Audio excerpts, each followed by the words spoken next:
Ce cours est dédié par M. Dan Bitton à la mémoire de Israël Ben Sonia Léa Zechrono Livracha. On va parler un peu maintenant des coutumes des 49 jours du Homer. Pendant une partie des 49 jours, pendant 2 tiers, c'est marqué, 2 tiers de cette période-là, sont morts les 24 000 élèves de Rabbi Akiva. Il ne sont restés que 5. De ces 5 élèves, toute la Torah d'Israël a continué. Imaginez qu'on aurait eu 24 000 élèves. C'était énorme. C'était une moyenne de 700 à 800 grands Talmidei Chachamim qui meurent tous les jours. Terrible.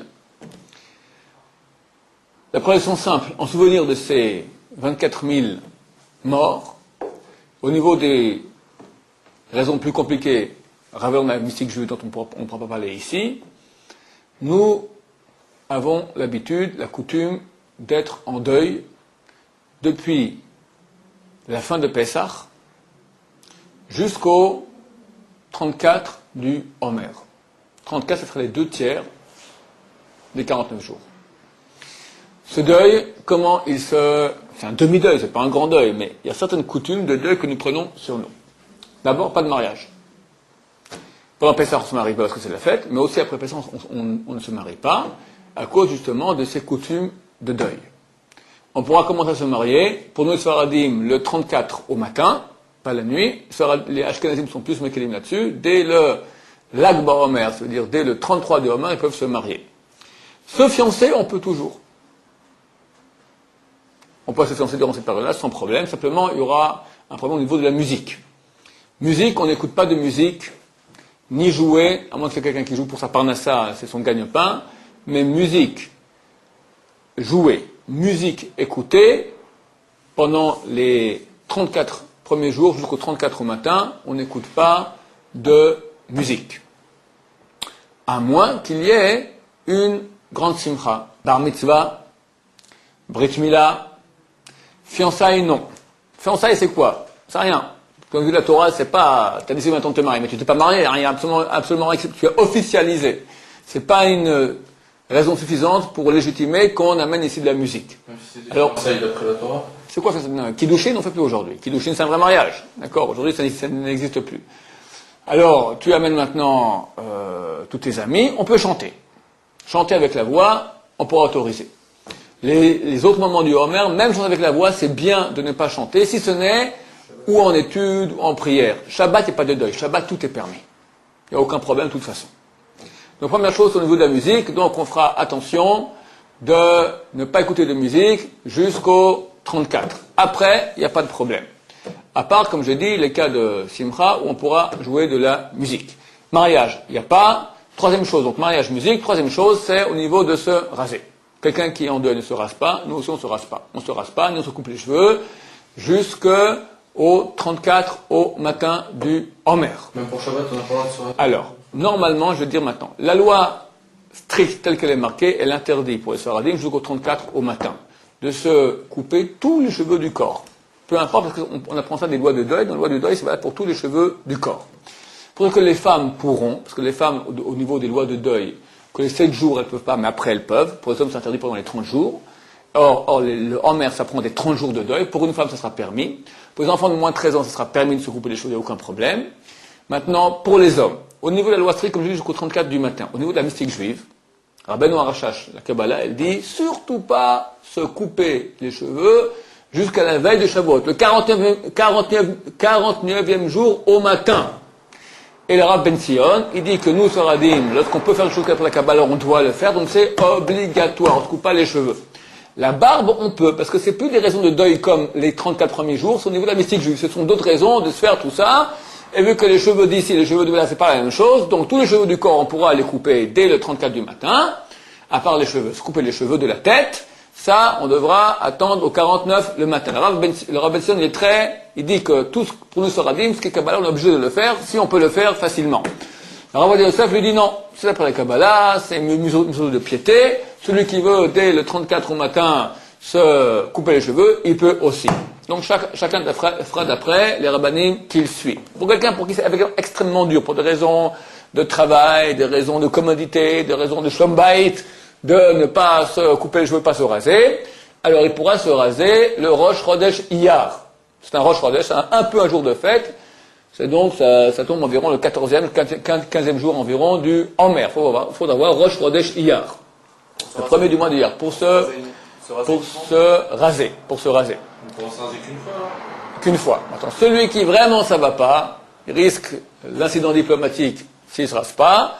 Alors on peut vraiment, en cas de force majeure, et je souligne 40 000 fois, d'accord, se raser les veilles de Shabbat.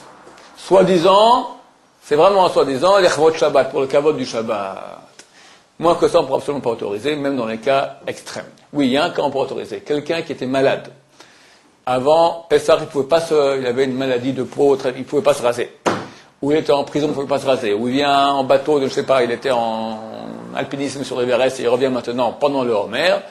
Alors, vu qu'il n'a pas pu se raser avant la période de Pessah, on l'autorise, il est appelé Anous.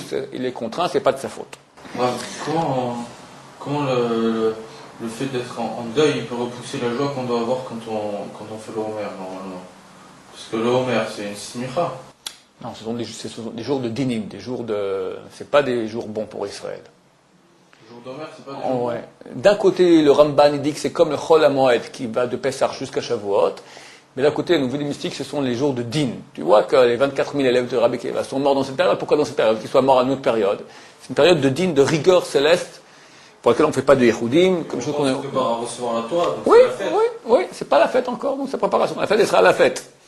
C'est une période de din. Pour les ongles, il n'y a aucun problème. Les ongles, il n'y a aucun problème.